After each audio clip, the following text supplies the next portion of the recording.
Hi, I'm Amy, Hi, I'm Pandu. and we'll be analyzing the poem Mrs. Lazarus.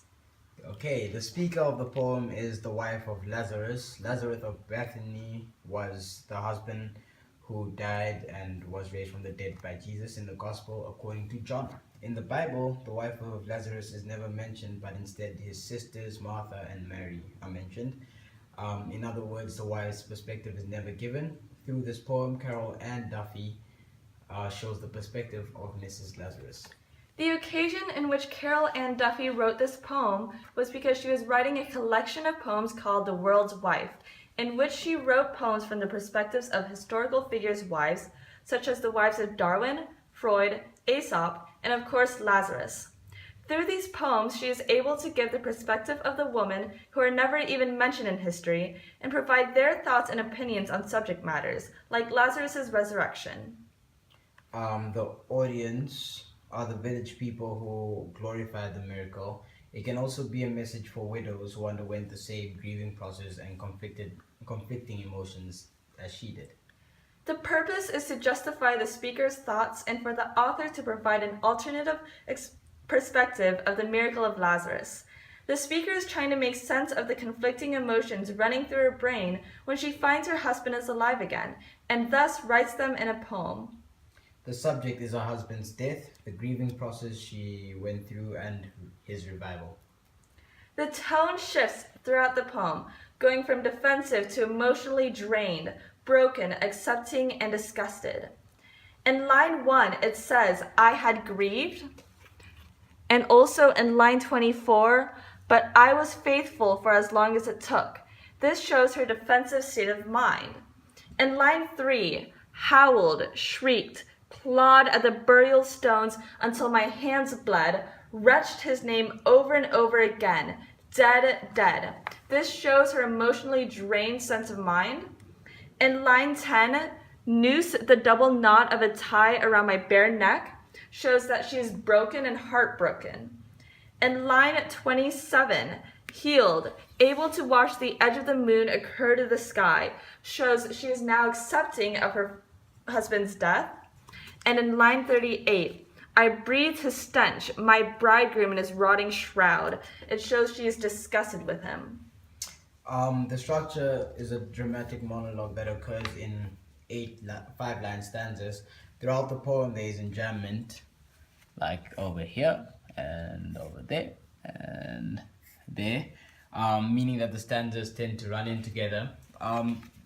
As Amy stated, the tone of the poem changes a lot, which kind of changes with the different stages of a grief. Within these two stanzas, she's kind of explaining the process of how the husband kind of existed in her mind until he was gone. So the enjambment ends here, and here it's the process of through which he was being resurrected. So the enjambment runs between the two lines. For example, going, which is going, and shouting. You can find the shift after line 16. Yeah, after line 16, because it was after her grieving process and she was starting to move on. So his name didn't really affect her anymore. When she heard his name, she was probably crying, and now she wasn't anymore. So there's kind of a shift, whereas here she was more like, oh, my husband, and here she's just like, his name is just Lazarus. The themes are lost love, grief, acceptance, survival after a loved one's death, life, faith, and marital commitments. Okay, the title, Mrs. Lazarus, is a biblical allusion alluding to the miracle in the Gospel according to John. It is also the name of the speaker. An interesting thing to point out is that instead of using her own name, she still has the name of her husband. So it kind of shows that she belonged to him, sort of. He kind of owned her, and she must still remain faithful even though she does not. Yes, boys and girls, she cheated. A difference, however, is that in the Bible, the resurrection happens after 4 days. So all this is just 4 days. The whole process of resurrection is 4 days. But here, she mentions months in this line. So it shows the resurrection happened after a couple of months, as you see in line 13. The imagery in the poem is visual, auditory, tactile, and olfactory. You can find visual in lines 32 to 34. I knew by the sly light on the blacksmith's face the shrill eyes of the barmaid. Auditory, when people are shouting and there are barking dogs. Shouting, barking dogs. Tactile in lines 34 to 35, the sudden hands bearing me into the hot tang of the crowd parting before me. Hot tang and sudden hands are tactile imageries. And then olfactory in lines 18 and lines 38. In line 18, she calls his smell a scent, but then in line 38, she calls his smell a stench. In the Bible, Martha, the sister of Lazarus, even comments to Jesus that it has been 4 days, there's a bad odor. The imagery in the 7th stanza provides movement and action to the events, showing how people and even dogs are excited that he is back. The olfactory imagery shows the shift in her feelings towards him. The figurative language can be found in these lines. Her diction in the first stanza: howled, shrieked, clawed, bled, wretched, trying to convey her agony through words. Wretched here is kind of a play on words, a little bit of a pun, if I do say so myself. Wretched can mean it looks like this one without the W, which means desolate, very unhappy, unfortunate way, she's really sad. And also means vomit, which is the actual word here, means vomit. So it works. There's repetition here over and over again, and dead, which she's in a state of denial, trying to understand her husband's death. In the 2nd stanza, there are caesuras. Gone home, gutted the place, slept in a single cot, widow, one empty glove, white femur in the dust, half. It shows her fractured psyche, her fragile state of mind. She can't form complete sentences. It's like when people try to speak when they're sobbing but can't speak coherently. She doesn't like feeling alone. She feels like she's missing a part of herself without him. She feels incredibly isolated and emptied. There's phonetic D sounds. Stuffed dark suits into black bags. The B sounds and the D sounds have the same effect. Shuffled in a dead man's shoes.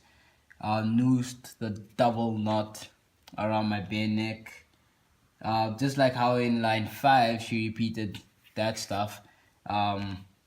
She repeats the next 3 statements. She uses the words that start with D: dark, dead, double, those guys, to note the finality that happens when life ends, because it just sounds final. In this point of the story, she wants to die and already feels dead inside. Also, in the 3rd stanza, she's referring to herself as a gaunt nun. This means she was losing weight, but she also refers to herself as a nun, who would be considered a saintly, moral person.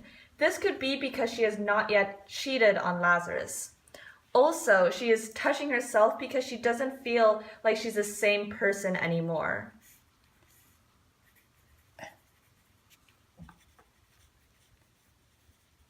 Great stuff. Stations of bereavement here, that line. The icon of my face in each bleak frame. It's a play on words because Stations of the Cross were the 14 stations that depict Jesus's journey to die on the cross. So stations, that one, just pull it across there, my boy. All right. Stations of cross. 40 stations. JC. Okay.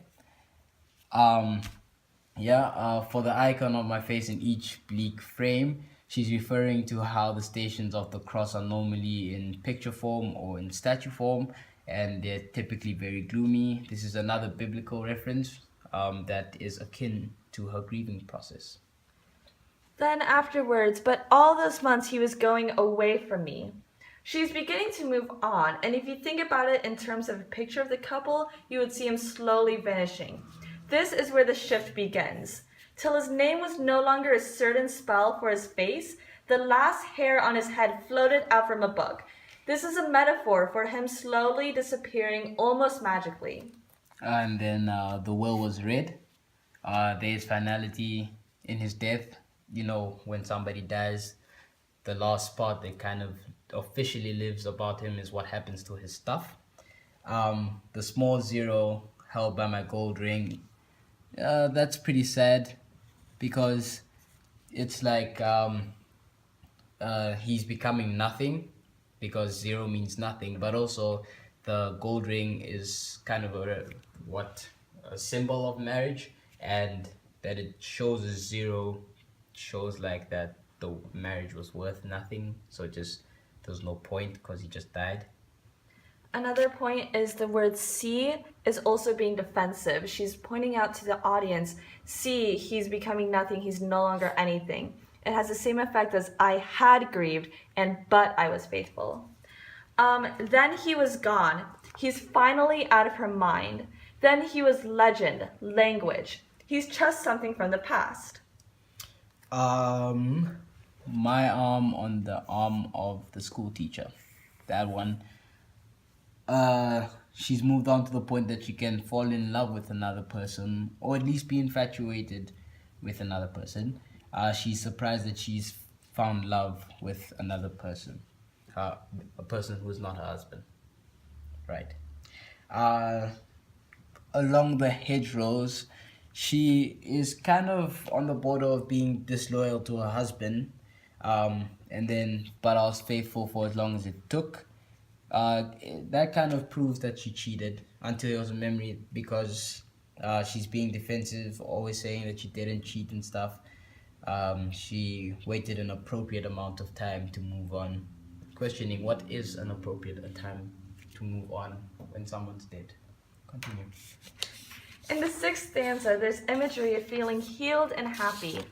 In a shawl of fine air means she feels warm and she feels comfortable and safe. She's healed, able to watch the edge of the moon occur to the sky, and a hare thump from a hedge. She's finally moved on completely, and she doesn't feel the same pain and agony she felt before. And then in the 7th stanza, there's more imagery. I think Amy already mentioned the sly light on the blacksmith's face and the shrill eyes of the barmaid. It's all kind of like how excited everybody is and how happy everyone is, and the sudden hands bearing me, that's tactile imagery. And the crowd parting before me is another biblical allusion to my boy Moses and the oceans parting before him. So yeah. In the 8th stanza, instead of being happy that he's back, she's mad and disgusted. The diction, rotting shroud, moist and disheveled, shows that she doesn't want him anymore. He croaks his cuckold name, cuckold meaning the husband of an adulteress. She feels like she cheated on him. She calls him disinherited, meaning she no longer wants him.